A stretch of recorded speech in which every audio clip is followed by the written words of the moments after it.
Booties. With the T. V94.9 WATV. Isis Jones with you, and babies, it's time for Foodies with the T. Hello.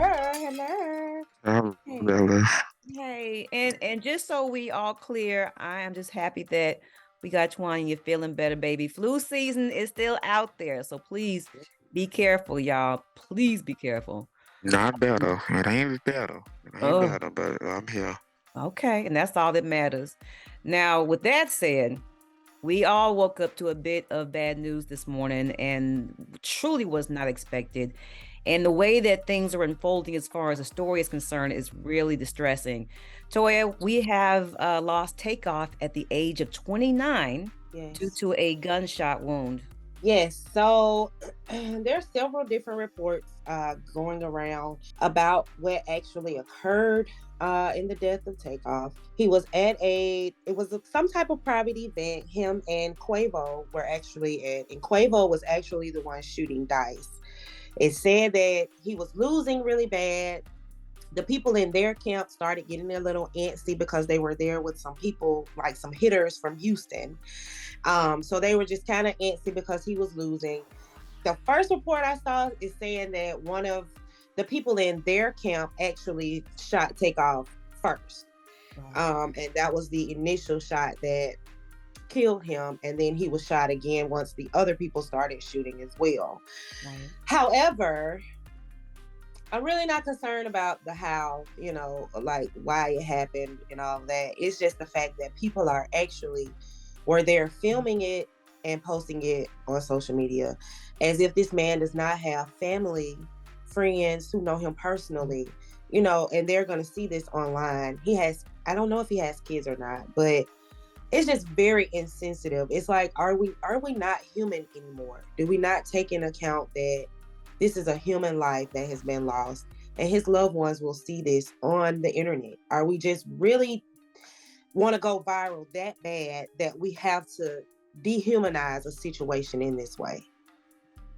Well, and I think sometimes it's also, I know this is a different scenario, sis, because, I think about different events that have gone on where there has been, someone shooting some video or something going on to the point where something breaks out where they want to document.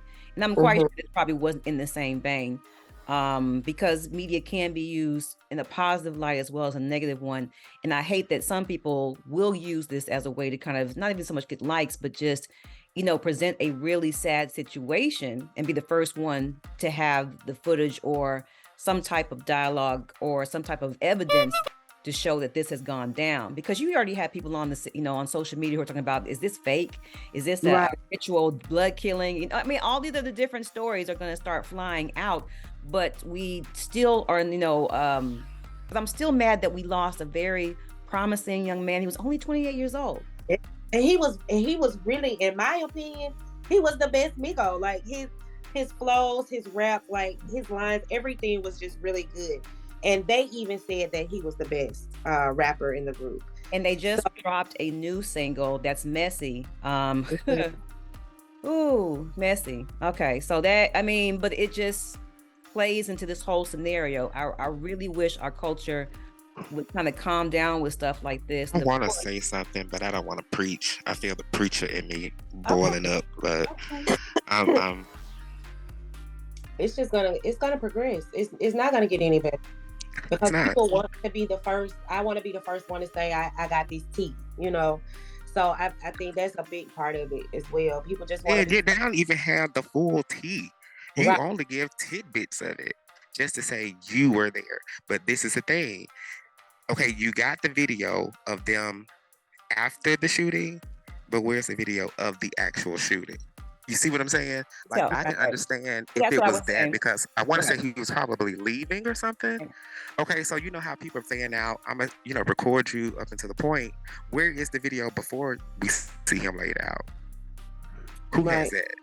Again, and that's probably something that the authorities are going through right now, is to gain more information on how exactly everything played out. Now, one thing I will say is that I do send condolences because they actually are family. Yes.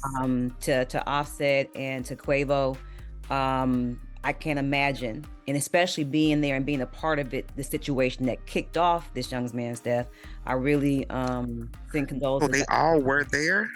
The No, whole just, group was there. no, just Quavo. No, just Quavo TakeOff and Quavo. yeah, just They're cousins, I think. Mhm. And then Offset is Their TakeOff's uncle. right. But they never got to even reconcile their differences before this happened as well. So that's going to be an additional sad part to it.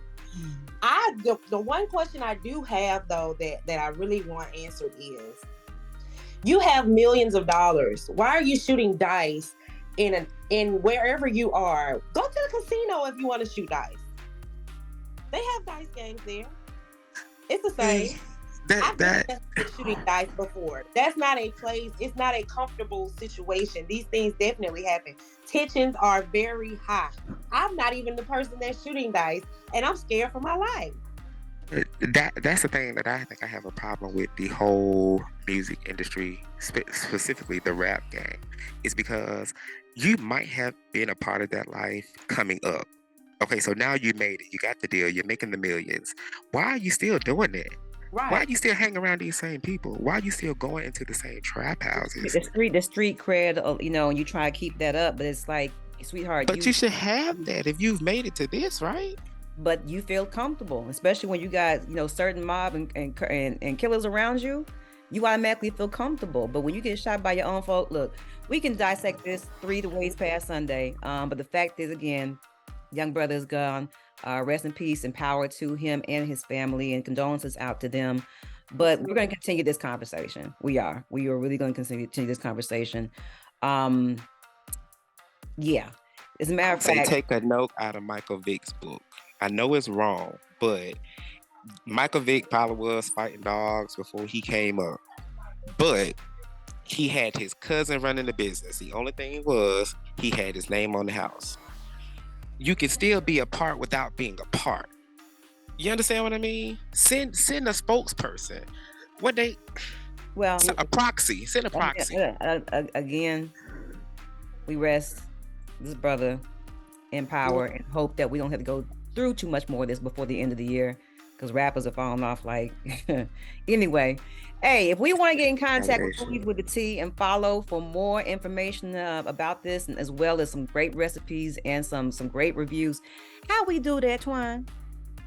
You can follow us first going to our website at www.foodieswiththet.com, and all of our information, booking, up-and-coming recipes, all of that stuff is there. Now, I thank y'all, and make sure you follow them today. But it's Foodies with the T for New Music Tuesday, right here inside Room 1420 on V94.9. Peace out. Yeah.